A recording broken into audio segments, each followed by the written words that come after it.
Books present The Song of Achilles Books by Madeline Miller Galatea, Chapter 7. The next summer, we turned 13, him first, and then me. Our bodies began to stretch, pulling at our joints till they were aching and weak. In Peleus's shining bronze mirror, I almost did not recognize myself. Lanky and gaunt, stork legs and sharpening chin, Achilles was taller still, seeming to tower above me. Eventually we would be of a height, but he came to his maturity sooner, with a startling speed, primed perhaps by the divinity in his blood. The boys, too, were growing older. Regularly now, we heard moans behind closed doors and saw shadows returning to their beds before dawn. In our countries, a man often took a wife before his beard was fully fledged. How much earlier then did he take a serving girl? It was expected. Very few men came to their marriage beds without having done so. Those who did were unlucky indeed, too weak to compel, too ugly to charm, and too poor to pay. It was customary for a palace to have a full complement of nobly born women as servants for the mistress of the house. But Peleus had no wife in the palace, and so the women we saw were mostly slaves. They had been bought or taken in warfare, or bred from those who were. During the day they poured wine and scrubbed floors and kept the kitchen. At night they belonged to soldiers or foster boys, to visiting kings or Peleus himself. The swollen bellies that followed were not a thing of shame. They were profit, more slaves. These unions were not always rape. Sometimes there was mutual satisfaction and even affection. At least that is what the men who spoke of them believed. It would have been easy, infinitely easy, for Achilles or me to have bedded one of these girls ourselves. At 13, we were almost late to do so, especially him, as princes were known for their appetites. Instead, we watched in silence as the foster boys pulled girls onto their laps, or Peleus summoned the prettiest to his room after dinner. Once, I even heard the king offer her to his son. He answered, almost diffidently, "I am tired tonight." Later, as we walked back to our room, he avoided my eyes. And I was shy and silent with all but Achilles. I could scarcely speak to the other boys, let alone a girl. As a comrade of the prince, I suppose I would not have had to speak. A gesture or a look would have been enough. But such a thing did not occur to me. The feelings that stirred in me at night seemed strangely distant from those serving girls with their lowered eyes and obedience. I watched a boy fumbling in a girl's dress, the dull look on her face as she poured his wine. I did not wish for such a thing. One night, we had stayed late in Peleus's chamber. Achilles was on the floor, an arm thrown beneath his head for a pillow. I sat more formally in a chair. It was not just because of Peleus. I did not like the sprawling length of my new limbs. The old king's eyes were half closed. He was telling us a story. Meleager was the finest warrior of his day, but also the proudest. He expected the best of everything, and because the people loved him, he received it. My eyes drifted to Achilles. His fingers were stirring, just barely, in the air. He often did this when he was composing a new song. The story of Meleager, I guessed as his father told it. But one day the king of Calydon said, "Why must we give so much to Meleager? There are other worthy men in Calydon." Achilles shifted, and his tunic pulled tight across his chest. That day, I had overheard a serving girl whispering to her friend, "Do you think the prince looked at me at dinner?" Her tone was one of hope. Meleager heard the words of the king and was enraged. This morning, he had leapt onto my bed and pressed his nose against mine. "Good morning," he'd said. I remembered the heat of him against my skin. He said, "I will not fight for you any longer." And he went back to his house and sought comfort in the arms of his wife. I felt a tug on my foot. It was Achilles, grinning at me from the floor. Calydon had fierce enemies, and when they heard that Meleager would no longer fight for Calydon, I pushed my foot towards him a little. Provokingly, his fingers wrapped around my ankle. They attacked, and the city of Calydon suffered terrible losses. Achilles yanked, and I slid half out of the chair. I clung to the wooden frame so I would not be pulled onto the floor. So the people went to Meleager to beg him for his help. And, "Achilles, are you listening?" "Yes, Father." "You are not. You are tormenting our poor Scops." I tried to look tormented, but all I felt was the coolness against my ankle where his fingers had been a moment before. "It is just as well. Perhaps I am getting tired. We will finish the story another evening." We stood and wished the old man good night. But as we turned, he said, "Achilles, you might look for the light-haired girl from the kitchen. She has been haunting doorways for you, I hear." It was hard to know if it was the firelight that made his face look so changed. "Perhaps, Father. I am tired tonight." Peleus chuckled, as if this were a joke. "I'm sure she could wake you up." He waved us off. I had to trot a little to keep up with him. As we walked back to our rooms, we washed our faces in silence, but there was an ache in me, like a rotten tooth. I could not let it be. "That girl, do you like her?" Achilles turned to face me from across the room. "Why? Do you?" "No, no," I flushed. "That is not what I meant." I had not felt so uncertain with him since the earliest days. "I mean, do you want?"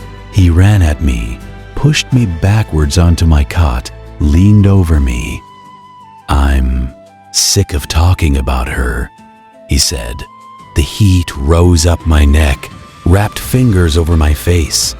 His hair fell around me, and I could smell nothing but him. The grain of his lips seemed to rest a hair's breadth from mine. Then, just like that morning, he was gone, up across the room and pouring a last cup of water. His face was still and calm. "Good night," he said. "8 night, Indiana bed images come. They begin as dreams, trailing caresses in my sleep from which I start trembling.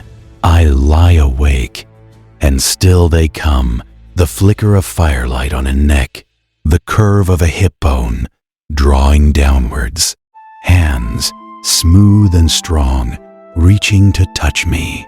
I know those hands, but even here, behind the darkness of my eyelids, I cannot name the thing I hope for. During the days I grow restless, fidgety, but all my pacing, singing, running does not keep them at bay. They come and will not be stopped. It is summer, one of the first fine days. We are on the beach after lunch, our backs to a sloping piece of driftwood. The sun is high, and the air warm around us.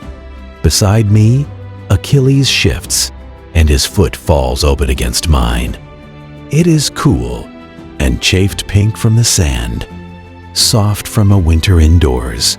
He hums something, a piece of a song he had played earlier. I turn to look at him. His face is smooth, without the blotches and spots that have begun to afflict the other boys.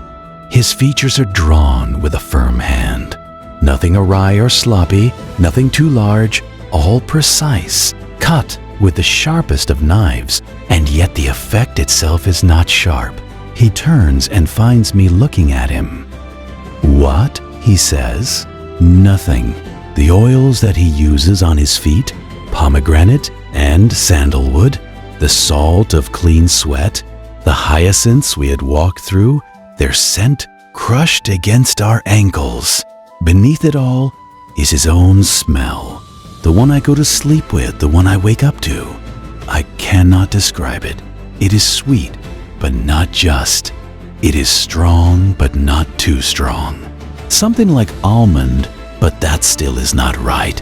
Sometimes, after we have wrestled, my own skin smells like it." He puts a hand down to lean against. The muscles in his arms curve softly, appearing and disappearing as he moves. His eyes are deep green on mine. My pulse jumps. For no reason I can name.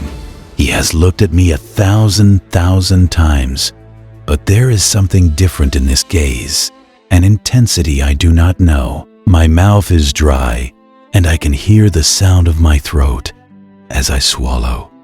He watches me. It seems that he is waiting. I shift, an infinitesimal movement, towards him. It is like the leap from a waterfall. I do not know, until then, what I am going to do.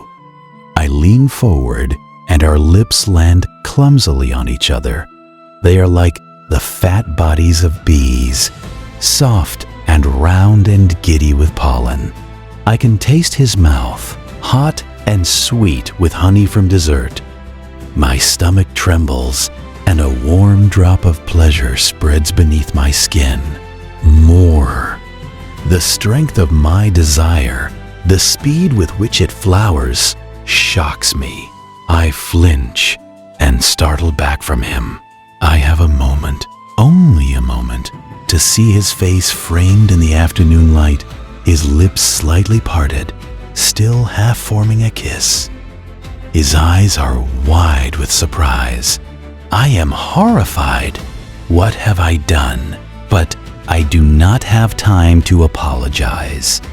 He stands and steps backwards. His face has closed over, impenetrable and distant, freezing the explanations in my mouth.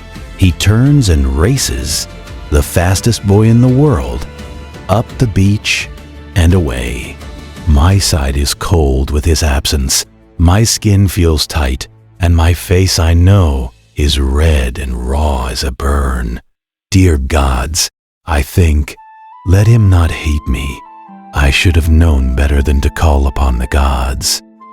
When I turned the corner onto the garden path, she was there, sharp and knife bright.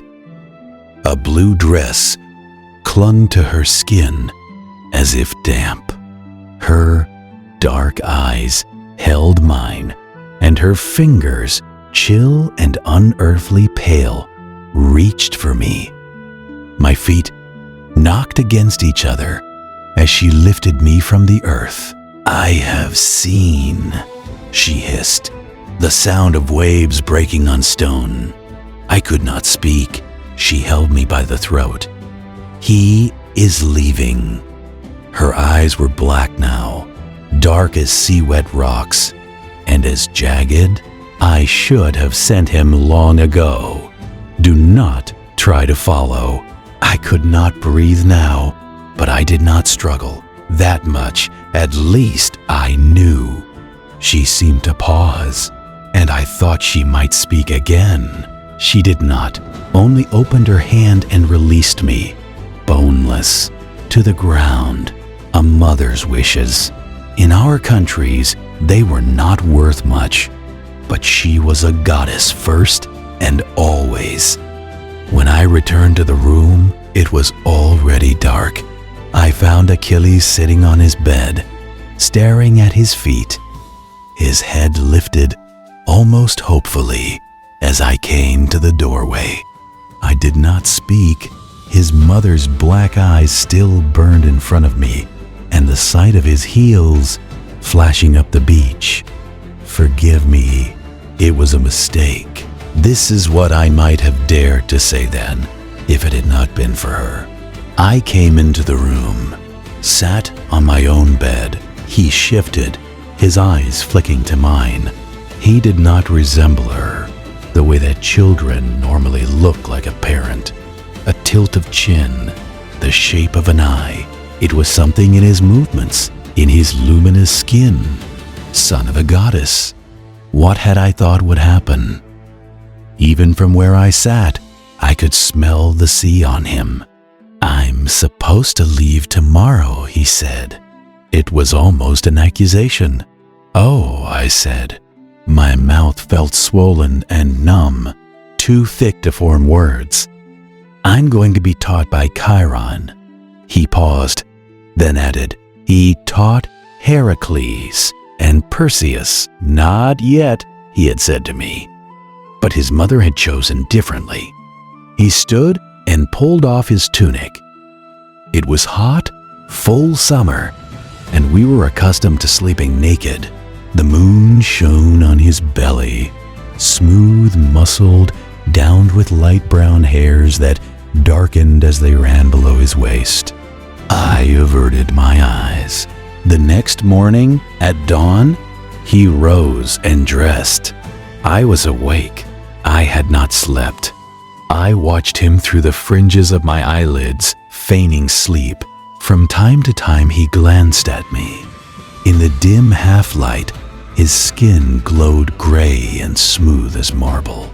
He slung his bag over his shoulder and paused, a last time, at the door. I remember him there, outlined in the stone frame, his hair falling loose, still untidy from sleep. I closed my eyes, and a moment passed. When I opened them again, I was alone.